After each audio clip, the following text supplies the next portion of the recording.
Stay tuned for Neville's Word of the Day.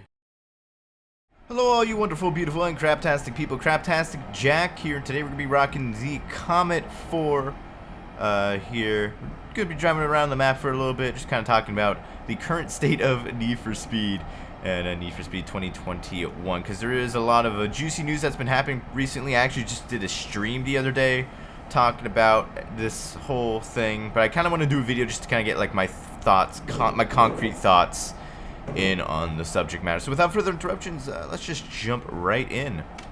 Bruh. So yeah, Need for Speed 2021, or more so Need for Speed 2022 at this point, because the game is delayed a year. So the game was pretty much just delayed a year, so Criterion, which are actually the new developers of the Need for Speed franchise, can work on Battlefield 6. They can help DICE develop Battlefield 6. Now, I'm typically fine with delays. Like, I'm fine with delays when, like, the developers are going to be working on it for an extra year. Because Need for Speed, even though I really enjoyed Heat, and I think Heat's a pretty good Need for Speed game, and one of the best of the past decade, there's a lot of untapped potential in that game. That, like, it was a solid base, but there's a lot of untapped potential in Need for Speed Heat, and unfortunately that untapped potential is never going to be tapped because EA closed Ghost. The previous developers of Need for Speed, they closed Ghost shortly after Heat came out and gave it all over to Criterion. Now here's the thing, Ghost was split between 3 different studios, and Criterion is only at one studio, and they're in Guildford, which is pretty much the game development capital of England and one of the best game developing places in Europe. So, first off, instead of like 100 developers developing a game over 3 locations across the globe, having all those developers in one area is just going to improve workflow. Also, hold on for a second. Ladies and gentlemen, we are approaching Newark International Airport Track 4. Repeat, that is Newark International Airport Track 4. Please clear the doors. Thank you. Sorry, I just had to do my job there for a second. But yeah, having all those developers in one place, it's gonna be better, you know? So I'm kind of happy that they kind of gave it over to Criterion, you know, just so like the workflow's a bit better.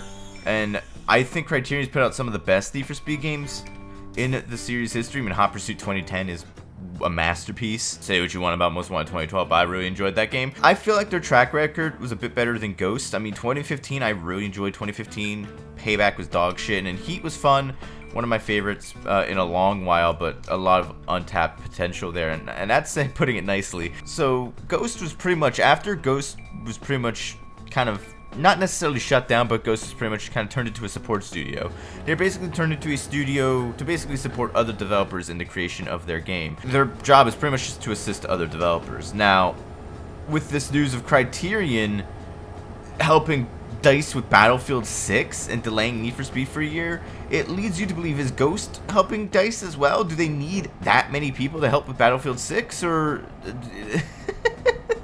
why is it Ghost helping out with Battlefield 6? They're a little support studio. Why do they need a whole extra dev team to pretty much put their game on hold, a racing game on hold, to help with Battlefield 6? Now granted, Criterion, back when they were a support studio, pretty much, they were a very small studio before they got kind of given all the Ghost staff nearly. They helped Criterion with Battlefield 5. They pretty much made the Battle Royale mode for Battlefield 5. So they've helped DICE before. Now that they're like an actual proper studio again, they have a major project to work on. Why do they think it's right to put that game on hold for a year just so they can go help with Battlefield 6? Now, I don't know if it's going to be a full year. I don't believe it will be a full year that they're putting Need for Speed 2022 at this point on hold, because Battlefield 6 is rumored to be releasing in this year, 2021. So I don't think it will be a full year for them to, you know, delay Need for Speed 2022. But what I'm scared about happening is, like, if they're putting it off for so long, just kind of putting it on hold for so long, I wonder how badly that could mess the game up, you know? I worry that, like, just putting the game on hold could detriment the game's development further than, you know, helping it. Now, on the flip side, though, this actually could be a benefit for Criterion. After all, Criterion and DICE do have a pretty good relationship. I mean, they helped with Battlefield 5 development, and even going back to like 2010 now, granted, this is like over a decade ago, but still, DICE helped in the development with Need for Speed Hot Pursuit 2010, and Hot Pursuit 2010 was one of the best Need for Speed games, in my personal opinion.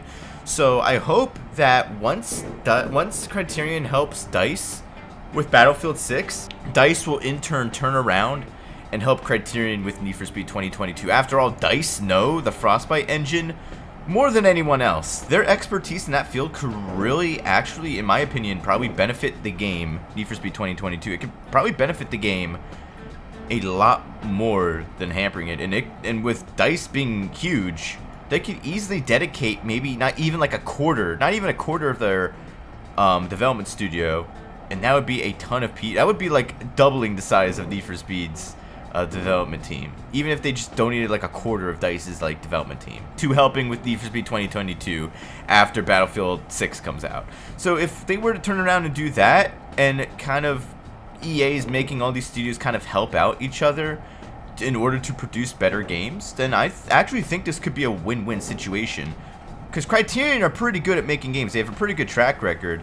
So I have no doubt in my mind that they will do a good job with developing Battlefield 6, or helping with Battlefield 6. Also, one more time. Ladies and gentlemen, we are approaching Elizabeth Station, Track 4. Please clear the doors. Thank you. And I'm going to overshoot this. The people in my car didn't need to get off here anyway. It's fine. Doors opening. And another factor probably in delaying a Need for Speed game, and I actually think is a good idea, releasing, like, Need for Speed games typically come out in like what, late October, early November. That's pretty much racing game season. Like, that's when all the major racing games typically release, aside from a few exceptions. EA have also just acquired Codemasters, you know, so Codemasters releases, typically they release F1 every year, and that's typically released around the fall. They release their games around then, and now that EA has Codemasters pretty much under their wing, I could see a situation where they wouldn't necessarily want to cannibalize their own, like, series, I guess you could say. Like, EA doesn't want multiple racing games releasing probably in the same, like, kind of like few months from each other, because that's happened before, and that's actually cannibalized the sales of like some of their games. Even though Codemasters typically puts out like F1 games and like dirt rally games and stuff like that, stuff that really is, Codemasters really doesn't do illegal street racing games, which is what Need for Speed does. They're two completely different types of racing games. Even still, that could easily cannibalize their sales of both games, if you know. I mean, for example, EA has actually had this happen before. Battlefield 1 and Titanfall 2 released within like the same few months of each other, and because of that, the sales for Titanfall 2 pretty much were not that good. They were not that good, and it's a shame because both games were pretty good. Titanfall 2 especially was a fantastic game, and the fact that EA kind of released them both nearly around the same time, a few months apart, is that pretty much ate into the sales of both, more so Titanfall. So I doubt EA wants that to happen. With like, everyone jokes about EA, is like, oh, they just want money, yada yada yada. Yeah, EA aren't stupid. You know, they're business people. They can run their company quite well, so I can easily see a situation where like one of these racing games, more than so Need for Speed, gets delayed and released at a different time frame than than it typically does, because they don't want to cannibalize their own, you know, like, series, which I'm actually in support of. I'd rather see a Need for Speed game release at a completely different time than another racing game of the sorts, you know. Like, while it's cool to have like all these different racing games just kind of like dumped at us like around the same time, it is a little bit frustrating, because then we have like these drought periods where like there's nothing really new coming out. So imagine if we got like a Codemasters racing game in like November, October, in the fall, but then the summer 2022 Need for Speed 2022 got released. I kind of read into the article. I don't remember if they talked about the next game coming out like Need for Speed like towards the end of 2022. All I really remember it saying was 2022. Correct me if I'm wrong, but like that could very well mean that like Need for Speed 2022 doesn't come out till like summer 2022, not necessarily like the fall, which I would actually be kind of like cool to see. That would be kind of fun to see. You know, you get the whole summer to like play new Need for Speed. That'd be sick. I'm not gonna lie. But yeah, overall, I'm typically supportive of a delay for a racing game, especially Need for Speed, because after all, delays make the game better. But this one actually could. I could see both sides of the argument where this one could make the game worse if they just kind of leave the game to kind of rot in like development hell for a bit. I could actually see it benefit the game as well if Criterion still end up with like a little more time to kind of like finish the game out a bit more, flush it out, and if they help, cause with Criterion having a good development relationship with Dice, maybe Dice could come over and help Need for Speed and the Criterion team with that. I don't know. What are your guys' thoughts on this? Let me know down in the description. I know I talked about this on stream a couple days ago, but I kind of wanted to talk about it a bit more in depth. But yeah, that's it for me tonight. Thank you all for tuning in. Oh, I'm sorry. One more time. Ladies and gentlemen, we are approaching a Rahway station. Please clear the doors. Thank you. That's it for me tonight. Thank you all for tuning in. I will see you all. I'm working on some videos. I haven't made some videos in like a while. I've mainly been streaming. Working on some videos, so stay tuned for that. That's it for me tonight. I'll thank you all for tuning in, and I will see you all in my next video or stream, because I've mainly been streaming on YouTube now recently. Have a good one, everyone.